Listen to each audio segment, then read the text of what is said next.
So most of you guys know that I shoot on Sony, but I actually did have my Red Komodo X a couple of months ago. I did actually have to sell that because I did get a mortgage this year, plus I also bought a truck so I could carry all my gear. So that Komodo X actually financed that truck, and it was obviously helping me pay off my house as well, because Komodo X was a significant price. But now Nikon or Red have actually dropped the price to $6,999, so almost 7,000 US.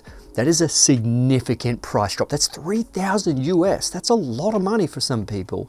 And even the Red Komodo original has dropped about 1,000. So that's like, I think it's 5,000 US, 4,999 on the website. So insane prices for two incredible cameras that you can literally get amazing raw codec out of it, and obviously give you a step into the Red ecosystem. But we have to talk about why Nikon or Red have done this.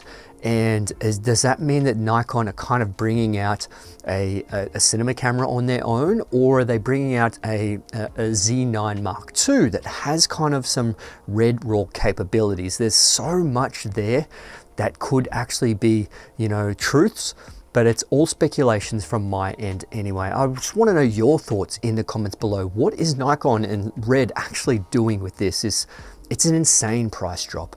I love the image that was coming out of that Red Komodo X, just absolutely incredible. But obviously I did have to sell it. I've got plenty of other cameras that does the job that I needed it to do. It was literally sitting there for all my passion projects and some smaller commercials as well. So it wasn't getting used as much as I wanted to use it.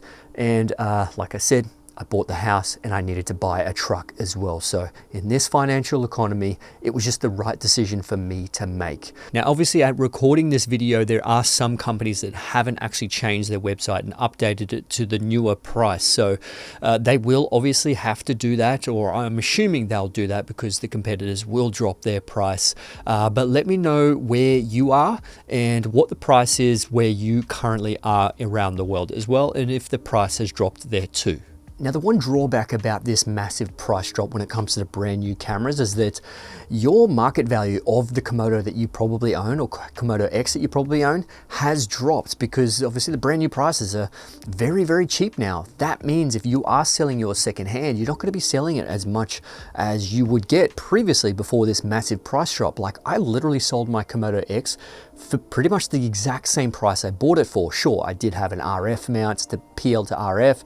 I did have a cage and a side handle, top handle, all those kind of things attached to that. So it did add a little bit more value, but still I pretty much got my money back, which was absolutely fantastic. But now that the price has dropped that much, you probably wouldn't get your money back. You would have to drop your prices when it comes to the used price market to match obviously the brand new prices, because no one's going to be paying very similar to the last price because they can buy it brand new. So this is very, very interesting, and it kind of does suck for people who do have the original Komodo and the Komodo X.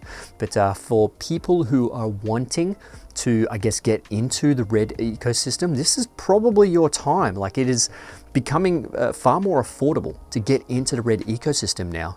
So, you know, even the original Komodo is perfectly fine. It's a brilliant sensor. There are some workarounds because it wasn't meant to be like an A camera. They actually designed that for like a lot of crash cams and stuff when it comes to the cinema world, but that's why they kind of reinvented it with the KX. And I guess one of the main reasons why I am making this video is to obviously tell you guys about this price drop. It's pretty significant. They are fantastic cameras, even though I don't shoot on Red anymore.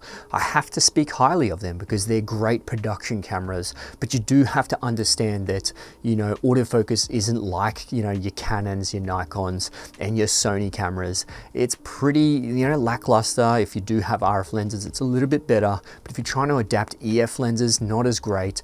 But I was using PL lenses, so they're just full manual focus cinema primes, cinema zooms, all those kind of things. It still worked absolutely fantastic. I loved that camera. I kind of do wish I still had it, but the FX6 does 99% of the stuff that I need it to do. But I want you guys to tell me your thoughts in the comments below why Nikon/Red have actually done this massive price drop. What you think is going to be coming. Is there going to be a Z9 Mark II, Z8 Mark II? Is there going to be a new Komodo sort of style? Are they actually going to adopt the Z mount? There's so much that's sort of up in the air right now.